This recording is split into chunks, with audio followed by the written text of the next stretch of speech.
आंधी आने से एक पेड़ टूट जाता है और टूटा हुआ भाग इस तरह मुड़ जाता है कि पेड़ का शिखर जमीन को छूने लगता है और इसके साथ 30 डिग्री का कोण बनाता है। इतने हिस्से को एक बार बना लेते हैं, फिर आगे पढ़ेंगे क्या बोला हुआ है। ठीक है, ध्यान से वापस से कि आंधी आने से एक पेड़ टूट जाता है और टूटा हुआ भाग इस तरह मुड़ जाता है कि पेड़ का शिखर जमीन को छूने लगता है। मतलब यह हुआ कि यह पेड़ इतना लंबा था, आंधी आई यहां से बहुत तेज, यहां से थोड़ा कमजोर पड़ा वो और ये हिस्सा मुड़ करके नीचे जमीन को लग गया। ठीक है, तो ये हिस्सा मुड़ करके जमीन को लग गया तो ये लग गया और ये अब ये जमीन है। तो पेड़ कौन सा है? पेड़ ये है और ये वाला हिस्सा है। ये पूरा ये जो ऊंचा था ना, ये पूरा नीचे हो गया है।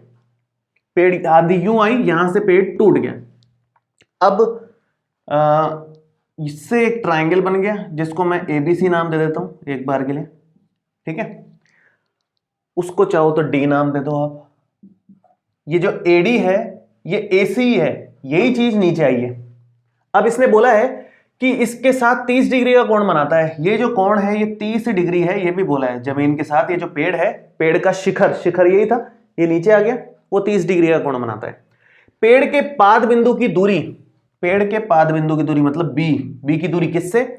जहां पेड़ का शिखर जमीन को छूता है, मतलब सी। ये शिखर है पेड़ का, ये पाद बिंदु है, ये दूरी 8 मीटर दे रखी है, ये 8 मीटर।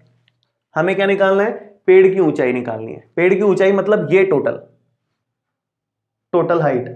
वो निकालने के लिए आपको AB की भी जरूरत पड़ेगी और AC की भी जरूरत पड़ेगी। दोनों को जोड़ेंगे तो टोटल हाइट आएगी आपकी।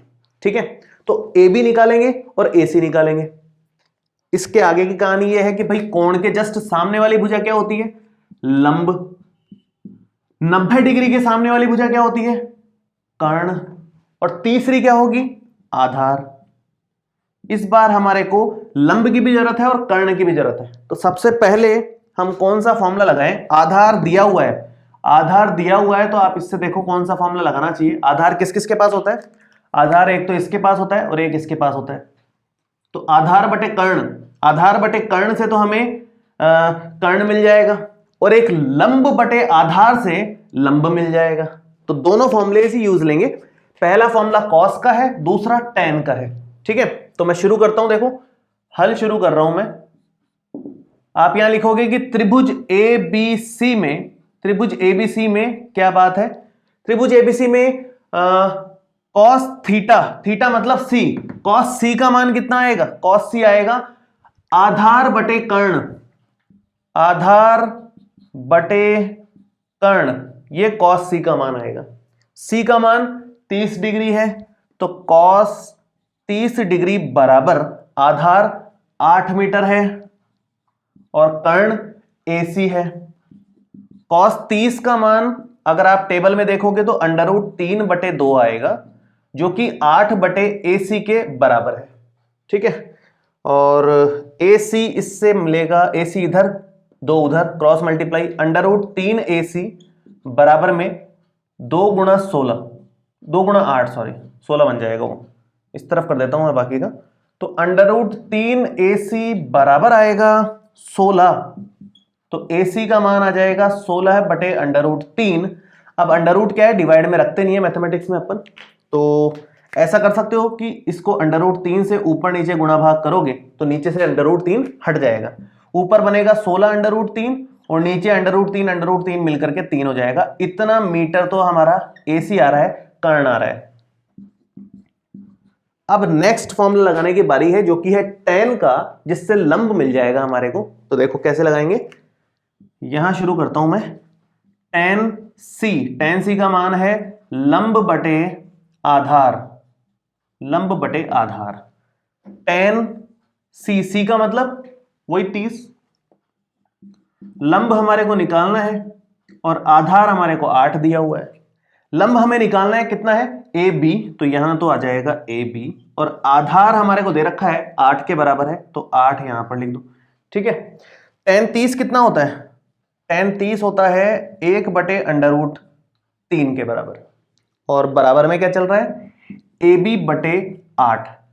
तो आप इस 8 को इधर ले लोगे तो AB का मान आ जाएगा 8/√3 3। फिर से वही अंडर रूट 3 की कहानी, अंडर रूट 3 यहाँ चाहिए नहीं हमारे को, तो इसको अंडर रूट 3 से ऊपर नीचे गुणा भाग कर दो तो नीचे से अंडर रूट 3 हट जाएगा, तो क्या बनेगा फाइनल बनेगा 8 अंडर रूट 3 बटे 3 इतना मीटर। ये हमारा ए बी का मान आ गया फाइनल। अब हमें पेड़ की ऊंचाई चाहिए पूरे की पूरी, तो आप यहां लिखोगे कि पेड़ की जो ऊंचाई है, पेड़ की ऊंचाई ये बराबर है ए बी प्लस में ए डी के, और A B plus A D का मतलब ए सी है, एक्चुअल में ए सी है, ए डी और ए सी बराबर ही है, वही चीज मुड़ करके नीचे आई है। तो ए बी का मान तो है 8 अंडर रूट 3 बटे 3 और ए सी का मान है 16 अंडर रूट 3 बटे 3। अगर आप यहां से एलसीएम में ले लो तो इधर कर देता हूं, जगह की थोड़ी शॉर्टेज चल रही है, इसको मिटा देते हैं। ये बन जाएगा 3 एलसीएम में, तो 8 under root 3 plus 16 under root 3 बराबर आएगा 16 और 8 कितना होता है 24 अंडर रूट 3 हो जाएगा, और नीचे 3 है, 3 के पहाड़े से कट जाएगा ये 8 बार, तो 8 अंडर रूट 3 मीटर ये टोटल हाइट है पेड़ की। Final answer. अगर अंडर रूट 3 का मान क्वेश्चन में दे रखा होता तो हम यहां अंडर रूट 3 का मान भी रख देते, नहीं दे रखा तो इतना ही छोड़ दो, कोई दिक्कत नहीं है उसमें, ठीक है।